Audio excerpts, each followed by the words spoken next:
Hey everyone, welcome back to another hobby collab tutorial video. Today we're doing something a little bit different, and that is I'm going to be revisiting an old tutorial I put out a couple months ago, the Ice Armor tutorial. In that one I was doing some Slaves to Darkness for Age of Sigmar. For this one I'm going to be doing a Chaos Space Marine, but that's not the only reason I'm revisiting this tutorial. I wanted to make a tutorial that was more beginner friendly, and that means more easily accessible equipment. That means no airbrush. But on top of that, I wanted to accomplish some other things. I wanted something that was going to be a little more easily scalable. And what I mean by that is I wanted it to be an army painting tutorial. That is something that is, you could paint 40 Chaos Space Marines in an afternoon. There are going to be points where I stop. I'm going to let you know that this would be a good stopping point for the majority of your army. And then what I'll do after that is I'll continue on. And then after those stopping points, I'll do some additional work. And this is what you would save for your characters, you know, stuff you want to level up or you want to put a little more effort into. So that's going to be things like glazing and using some maybe less commonly used materials. But hopefully this more beginner-friendly version of this tutorial will allow some of you to get an army painted up quickly and looking awesome with the ability to always go back and level it up. If you will. Anyway, I just like to say, if you enjoy this type of content, if you enjoy these type of tutorials, we'd appreciate any support you can give. That is like, subscribe, tell your friends, tell your enemies. And if you have any comments, leave them down below. I'd like to read all these comments, and you know, it lets us know how we're doing with these tutorials. So enjoy. Bye. All right, so we start off with a white primer. I use Rust-Oleum white, but any white primer from your hardware store will do. Alternatively, you could also start with a dark blue primer, but I figure white primer is more accessible for most people. Then we're going to base coat with Citadel Techless Blue or any equivalent. This is a pretty nice medium blue. Caldor Sky is another color that would also work pretty well. Just load up a brush with a little bit of water and apply a couple of coats. 2 or 3 should do it. You just want to make sure that none of that white primer is showing through by the time you're done. I like to use a nice, fairly big brush. I think this is a size 2 or a 3. You could probably go up to a 4 or 5. What you don't want to be doing is using a very small, pointy brush for base coating stuff like this. Now, because I'm an idiot, soon after I finished recording this, I spilled isopropyl alcohol all over my model. So I ended up re-base coating it with an airbrush, but you can do it with the brush as I showed here. Next up, we're going to do some dry brushing. If you're not familiar with the technique, I'll show you it right now. You're going to want to grab a brush like this, a flat or a round, and then while the brush is still dry, you have not dipped it in water or anything, you're going to dip it directly into the paint and then rub off most of the paint onto a paper towel or napkin or something like that. You want almost nothing coming off, just like that, about that much coming off. And what you're going to do next is you're going to grab Vallejo Sunrise Blue. So we're actually going to dry brush with this color, not this previous color. So Sunrise Blue, and you're going to dry brush over the entirety of the model. And if you feel like you're not getting enough paint off of the brush onto the model, just reapply some paint to the brush and wipe it off on the napkin as we showed earlier, and then come back. So one of the disadvantages to dry brushing is that it leaves a little bit of a chalky or frosty texture, but because we are using, we're going for a frosty armor effect, this actually, you know, ends up working in our advantage. All right, and that's where you want to be after that first round of dry brushing. Already looking pretty frosty, if I'm being completely honest.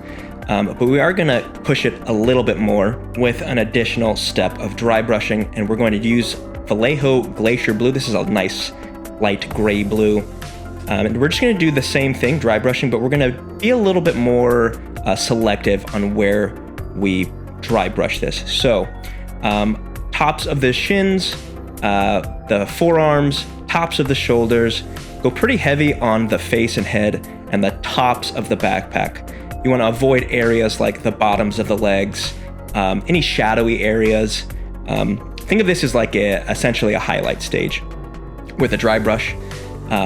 Make sure you get all the trim as well, as best as you can. Again, avoiding the lower extremities and stuff like that though. And so if you're one of those people who just wants to mass produce an army, I think this is a good stopping point for the armor. Obviously, you still need to do the leather and the little bits of soft armor, but if you're trying to do a quick army painting, I think stop here on the armor and skip this step, which is the Vallejo Blue-Green glaze. So yeah, this I would save for bigger models, character models, stuff like that. So what you're gonna do is you're gonna grab Vallejo Blue-Green, thin it down with water, probably 3-4 parts water to 1 part paint, and you're just gonna glaze this Vallejo Blue-Green into the recesses of any areas that have trim. So that's gonna be the legs, the shoulder pads, the arms, and the head, and parts of the backpack, and the sword as well. This just adds a little bit of variation, a little bit more visual interest to the armor panels. It's not super noticeable. It's meant to be pretty subtle, but you know, when you compare it to a model that doesn't have it, it's just kind of a nice, little bit of extra color there. And if you accidentally get this glaze into an area on the trim, you're not trying to get on the trim, you're just trying to get in the recess. Just return with that previous Glacier Blue and do a little bit of dry brushing. And this is where we're at after a little bit of glazing. Again, not super noticeable, but that little bit of blue-green adds a little bit of nice color into our very blue and white scheme. So now what you're gonna do is, even if you skipped that step and you're gonna continue on with regular standard army painting stuff, you're gonna wanna grab Vallejo Black. This is Vallejo Model Color Black, and you're just going to pick out all of his, I guess I would call it soft armor. This is like his seat belt. I don't know. I guess it's cabled. It's like covered cabling, as well as his bolt pistol here, including the magazine. And he also has some tubes on his face that you're going to want to hit with this Vallejo Model Color Black. And as I said before, oh yeah, also his little soft armor on his legs there. If you get some black on the blue armor, it's all right. Just return with those previous colors of blue and re-dry brush and reapply. Then we're going to move on to Vallejo Dark Gray for all of his pouches and leather and stuff like that. Now, you could do this the black as well, but I wanted to separate the kind of rubbery black armor away from this, you know, leather bits. They're clearly different materials, but you could also just paint them both black. So this is going to be leather pouches. He has a little bit of a leather wrap on his leg there. You're also going to want to do the handle of his sword in this dark gray, and anything else. You know, these chaos models vary model to model, so anything that would be like an attachment to the armor that isn't part of the armor, that's what you're going to want to do with dark gray. And while you still have that dark gray, we're actually going to use dark gray to highlight the black armor we previously painted. So I do a little bit of edge highlighting here on his cabling, and I also do this on the bolt pistol as well. And you don't have to be neat with it. I'm not super neat with it here. But the jump from black to dark gray it's subtle, but it's enough to emphasize the shapes. So, you know, these little squares, I'm basically just drawing a dark gray square around the black. It's just enough to, you know, show off the shape. And as for cabling, I just draw basically a straight line, leaving that black in the shadows. Now we're going to move on to his little bits of cloth armor here. So I'm going to use Vallejo Deck Tan. Any medium gray will do as well. So he has a little bit of cloth here, his little loin cloth. And just base coat this with that Deck Tan. I do probably 2 or 3 coats just to make sure that none of that blue is showing through. You're going to want to thin this down with water, or if you have access to it, medium, but I figure most people have water. It's much easier to work with. Yeah, so again, this is going to vary model to model how much cloth they have. Because we're trying to limit the amount of paints we're using, we're going to mix Vallejo Dark Gray and Deck Tan, and this is how we're going to highlight the leather. I do a 1-to-1 mix. I just do some scratchy highlights around the edges. It's very subtle. I don't want to overdraw too much attention, overemphasizing these little greebly bits. It drives a little bit more noticeable than when I'm applying it, though. All right, so for the little bits of metal we have, we're going to use Vallejo Metal Color Steel. If you've never used this paint before, it's great. But my one piece of advice would be let it settle and let it dry for a little bit. It's very runny directly out of the bottle. And I'm going to apply this to parts like the chainmail. He has a little skull on his bolt pistol, as well as the compensator and the magazine as well. Alternatively, you could just paint the entire bolt pistol this steel color. It'd look pretty nice, frankly. And also, you're going to want to make sure you hit the teeth of the chainsword as well. Just adding that little bit of metal makes them look really nice. Then we're going to work on the lenses, starting with Vallejo Gory Red. This is just a nice, fairly dark, but still saturated red. I use a smaller brush. If you have a larger brush with a sharp point, that also works. But you're just going to base coat both of the lenses in this. It only took me one coat, but make sure none of that blue is showing through. If it takes a second coat, it takes a second coat. Then we're going to move on to Vallejo Bloody Red, and this paint is very bright and saturated. And what we're going to do with this is we're just going to paint a layer over the lens, basically only leaving the previous layer of gory red in the shadows. Then with Vallejo Dead White, or any white will do, we're just going to paint a dot in the corner of each lens to represent a little reflection. I like to add a fair amount of water to the paint before I do this so that it flows nicely off the brush. Then we're going to grab Citadel Agrax Earthshade, and we're going to apply this over the metals and the cloth, his Deck Tan cloth, loincloth. You could also do you could also do Nuln Oil, but I feel like the brown works a little bit better with the blue. But if you don't want to go out and buy a new paint, Nuln Oil is also, if you have access to that instead, it'll also work. We're also going to apply it to the pouches just to give them a little bit more definition.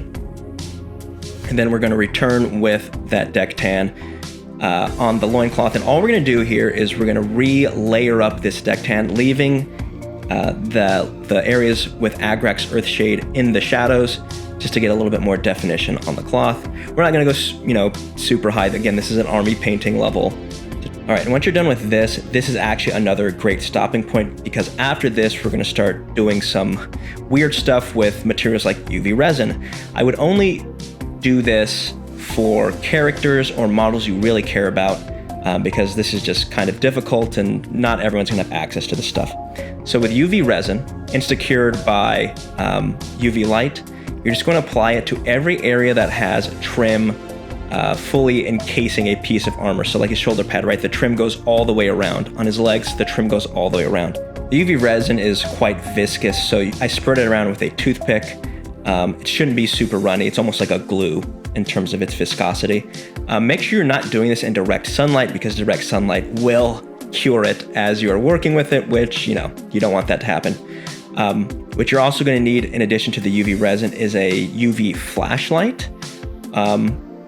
I just bought one of these off of Amazon, and basically it's like this. Here it is, right?